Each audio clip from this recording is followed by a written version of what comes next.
So you found a tripod in the thrift store. Is it worth picking up? Well, it can be, and I'm going to show you how to fix one of the most common problems found with these secondhand camera stands. Obviously, you can get a lot of great stuff at a thrift store, and even though I don't live near one anymore, I recently found one of these. This is an old still camera tripod.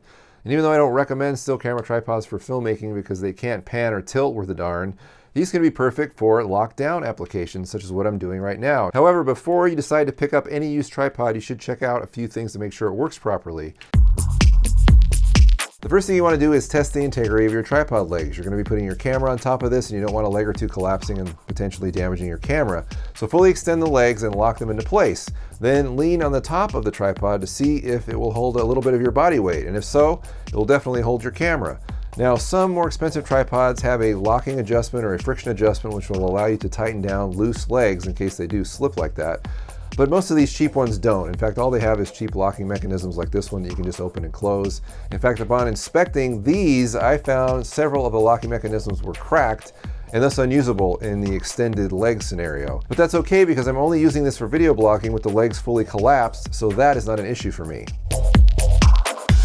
The next thing you want to check is to make sure that your pan and tilt locks work properly, since you want to be able to lock down your shot. So your pan and tilt lock is usually activated by the tripod arm itself just by turning it, locks it into place.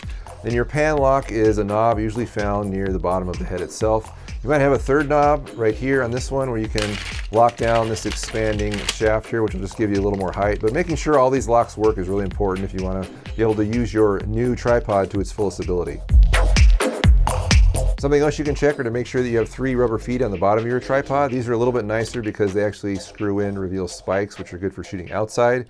While you don't need spikes to have a good tripod, you do need rubber feet because if you are shooting inside, you don't want to mark up anyone's nice floor, and you don't want your tripod to slide all over the place if you're shooting on a smooth surface. And finally, check your spreader. Well, you don't need this to keep your tripod in place. It just gives you an extra level of stability that will help keep your tripod solid. But wait, you say, what about that common problem you mentioned at the beginning of the episode? What about that? Well, here it is, a missing quick release plate. Now, a quick release plate is just a piece of metal that screws into the bottom of your camera, which is specially made to fit and lock into place into the top of your tripod. And if you don't have that, this is essentially useless, which is probably why you find so many of these in thrift stores. Now, if you're lucky, you can look up the part online and order it for hopefully not too much, but a cheaper solution might be to just fix it yourself. Here's how I did it for less than 10 bucks. First, you'll want to remove all of the old quick release hardware from the tripod because you'll no longer need it. Next, you'll want to lay down your new quick release system. This is my favorite, the Manfrotto 323 clone, and fortunately this tripod actually had a cavity that it fit right into. Unfortunately, this quick release system had a protrusion on the bottom which forced me to remove the plate and Dremel out a notch.